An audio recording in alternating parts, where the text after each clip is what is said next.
세상에는 다양한 사람들이 살아갑니다. 그리고 그만큼 다양한 종류의 사연들도 많은데요. 이런 사연들 중에는 역사적 인물들이 겪은 죽음에 대한 이야기들 역시 빼놓을 수가 없겠습니다. 오늘 소개할 이야기는 역사 속 인물들이 맞이한 세계의 황당한 죽음 11번째 이야기입니다. 고대 그리스에는 매우 유명한 화가가 한 명 있었습니다. 그의 이름은 바로 제욱시스였는데요. 제욱시스는 기원전 464년경에 태어난 사람으로 사실적인 그림, 참신한 주제와 독특한 형식 등을 통해 화가로서 이름을 널리 알렸다고 합니다. 특히 사물이나 사람의 사실적인 묘사가 당시에도 대단하다는 소리를 들을 정도로 뛰어났다고 하는데요. 그래서 이런 일화가 하나 전해져 내려옵니다. 제욱시스에게는 라이벌이 한 명 있었다고 합니다.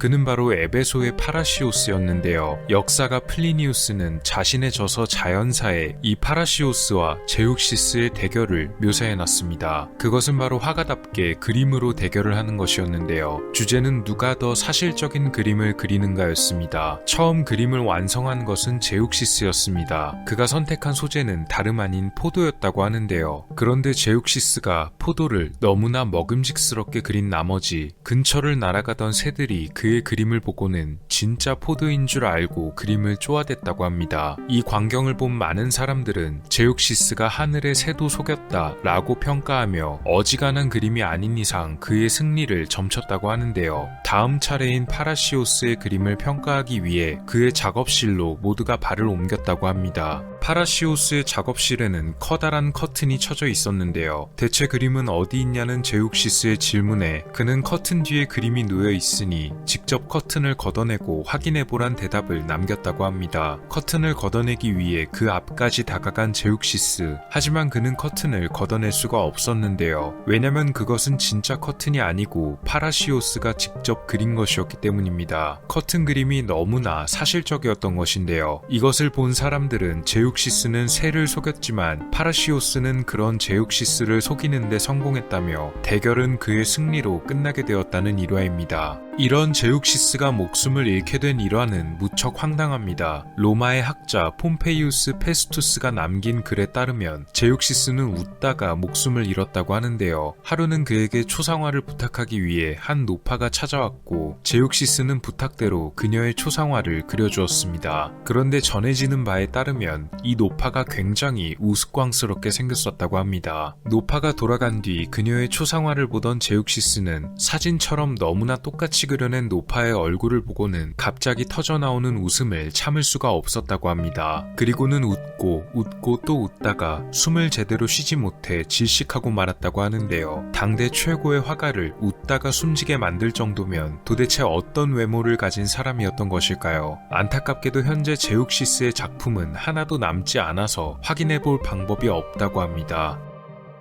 로마 제국 콤니노스 왕조의 3대 황제였던 요한니스 2세는 1087년 콘스탄티노폴리스에서 태어났습니다. 처음 그가 태어났을 당시 그에게는 누이가 둘이나 있었고 관계도로 따져보면 3남, 즉 셋째 아들이었지만 단 한 명밖에 없는 아들이었기 때문에 장남이기도 했습니다. 그래서 조금 복잡한 과정을 거쳐서 결국 나중에 왕위를 물려받게 되었다고 하네요. 그러나 왕위 계승 이후에도 문제가 많았습니다. 특히 그의 누이였던 안나가 그를 2번이나 암살하려 했는데요. 처음에는 아버지 알렉시오스 1세의 장례식에서 요한니스를 암살하고 자신의 남편을 즉위시키려 했지만 미리 이를 눈치챈 요한니스가 자리를 피했기에 그녀의 암살 시도는 실패로 돌아갔습니다. 두 번째 시도 역시 남편을 통해 이루어졌는데요. 다른 귀족들과 함께 군사를 모아 황제를 치료했지만 정작 그녀의 남편인 니키포로스가 혼자 빠져나와서 오히려 황제를 만나 암살 계획을 모두 자백하고 자신과 아내의 목숨을 살려달라 말했다고 합니다. 결국 안나와 그녀의 남편 니키포로스도 체포됐지만 요한니스는 약속대로 두 사람을 그냥 풀어줬습니다. 안나는 모든 것을 포기하고 수녀원에 칩거하게 되었다네요.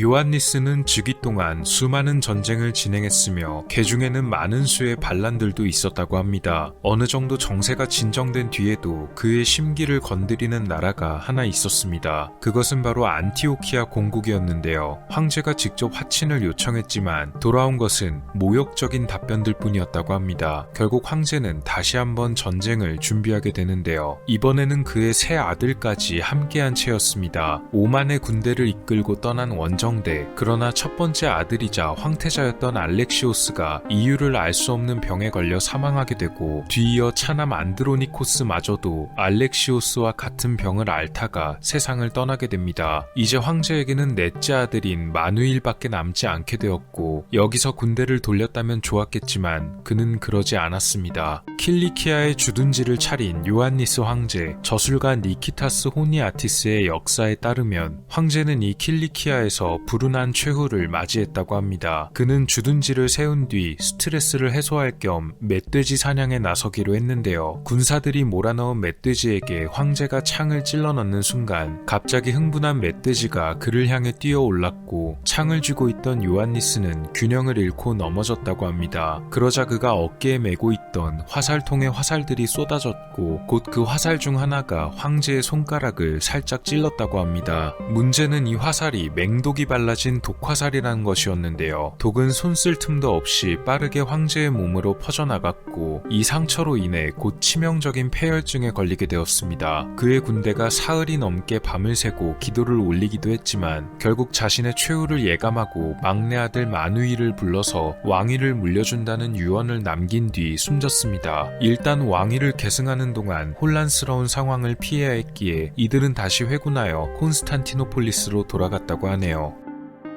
제시 윌리엄 러지어는 1866년에 태어난 미국의 의사였습니다. 그는 1900년도에 사망했는데요. 만으로 34살밖에 안 된 나이에 숨진 것이었습니다. 그동안 인류를 위해 목숨을 바친 이들은 많았지만 의외로 제시 윌리엄 러지어의 이름은 그런 사람들 중에서도 비교적 늦게 알려진 인물입니다. 그는 펜실베이니아주에서 태어났으며 트리니티홀 육군 사관학교를 졸업한 뒤에 1889년 존스 홉킨스 대학에서 학사학위를 취득하고 1892년 콜럼비아 대학 의대에서 박사학위를 취득한 굉장히 머리가 뛰어난 수재였습니다. 볼티모어에 위치한 존스 홉킨스 병원에서 의사로 일하며 러지어가 연구했던 질병 두 가지가 있었는데요. 바로 황열병과 말라리아였습니다. 1900년 러지어는 미국 육군의 콜롬비아 캠프가 위치한 케마도스라는 곳에서 군의관으로 근무하게 됩니다. 이때 그와 함께 근무했던 군의관들 중에는 또 다른 군의관이었던 월터 리드가 있었는데요. 이들의 임무는 바로 황열병의 원인을 알아내고 그 황열병이 퍼지는 것을 막는 것이었다고 합니다. 당시 미군이 주둔하고 있던 캠프 등에서 황열병이 너무 많이 퍼졌기 때문이었는데요. 굉장한 골칫거리였다고 합니다. 황열병에 걸리면 오한과 두통을 비롯한 증상이 발현되며 검은색의 토사물을 지속해서 뱉어내다가 발병 후 최대 열흘 뒤에 숨지는 전염병이었습니다. 이때까지만 하더라도 황열병의 주요 원인으로 지목된 것은 죽은 사람의 시신에서 나온 세균들이 공기를 떠돌다가 접촉해서 벌어진다는 것이었는데요. 그래서 환자의 시체를 철저히 처리하는 등의 방역을 했지만 황열병의 전파 속도는 변함이 없었습니다. 이때 다른 사람들과는 완전히 다른 주장을 벌인 사람이 있었고,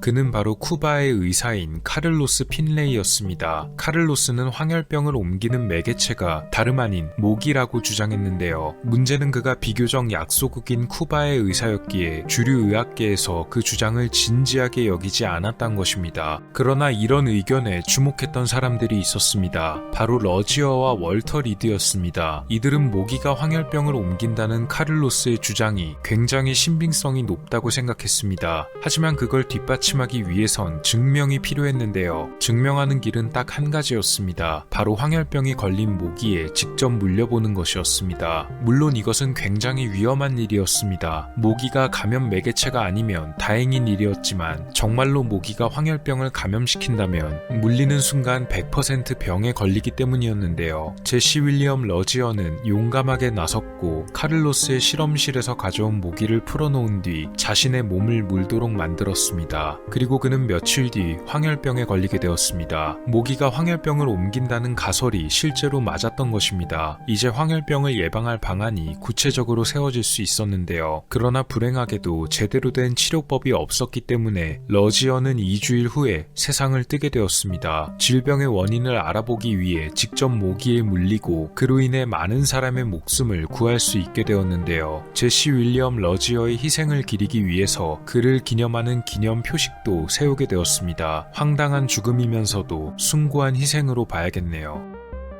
가끔은 스포츠 경기에서 사고가 벌어지는 경우도 있습니다. 1920년 야구 선수 레이 체프먼에게 벌어진 사고가 그렇습니다. 레이 체프먼은 클리블랜드 인디언스 소속 선수였는데요. 평균 타율이 당시 기준으로 꽤 높은 편이었고 특히 도루 기술이 뛰어난 선수였다고 전해집니다. 그가 맡은 포지션은 유격수였다고 하네요. 1920년 체프먼은 뉴욕 양키스와 경기를 갖게 됩니다. 사실 1920년은 레이 체프먼이 선수로서 가지는 마지막 해가 될 것이라고 예측한 사람들이 많았는데요. 사람들이 그의 사고를 예견했던 것은 아니고 체프먼이 시즌 전에 저명한 사업가의 딸과 결혼하며 이제 운동선수보다는 사업에 전념하고 싶다는 은퇴 의사를 미리 밝혔었기 때문이었습니다. 그러나 이날 경기에서 비극이 벌어지고 말았는데요. 사고가 벌어질 때 투수로 마운드에 올랐던 것은 양키스의 선수였던 칼 메이스였습니다. 칼 메이스 역시도 굉장히 뛰어난 선수 중 한 명이었는데요. 타자로서도 실력이 꽤 좋은 선수였지만 투수로서도 많은 활약을 한 선수였다고 합니다. 레이 체프먼이 타석에 들어섰고 칼은 그를 향해 빠른 공을 던졌습니다. 그의 공은 쉽게 보기가 어려웠던 모양입니다. 빠르게 날아온 공은 레이 체프먼의 머리에 맞았고 공이 머리에 맞는 순간 엄청나게 큰 소리가 났다고 합니다. 그러나 누구도 공을 제대로 볼 수 없었기에 심판도 공이 야구 방망이에 맞았다고 생각했다는데요. 레이도 일단 바로 출루했다고 합니다. 그런데 레이는 1루를 밟고는 그대로 쓰러졌습니다. 곧 일어났지만 다시 한번 쓰러지게 되었는데요. 그의 상태를 보러 다가온 심판은 레이의 왼쪽 귀에서 피가 쏟아지고 있는 것을 보게 됩니다. 병원의 진단은 두개골 골절이었습니다. 급하게 수술을 받았음에도 불구하고 상태는 악화되어 결국 그는 그날 새벽 목숨을 잃게 되었습니다. 레이의 이 불운한 사고로 인해서 선수들이 야구 헬멧을 써야 한다는 목소리가 커졌지만 메이저리그가 선수들의 헬멧 의무 착용을 규정한 것은 이보다 훨씬 많은 시간이 지난 1971년이었습니다. 레이는 2006년 클리블랜드 명예의 전당에 헌액되었는데요. 그에 반해 사고의 당사자 중 한 명인 칼 메이스는 2008년에 열린 명예의 전당 헌액 투표에서 불과 25%의 지지율을 받아 제외되었다고 합니다. 아마도 이 사고가 어느 정도 영향을 끼쳤던 것으로 보입니다.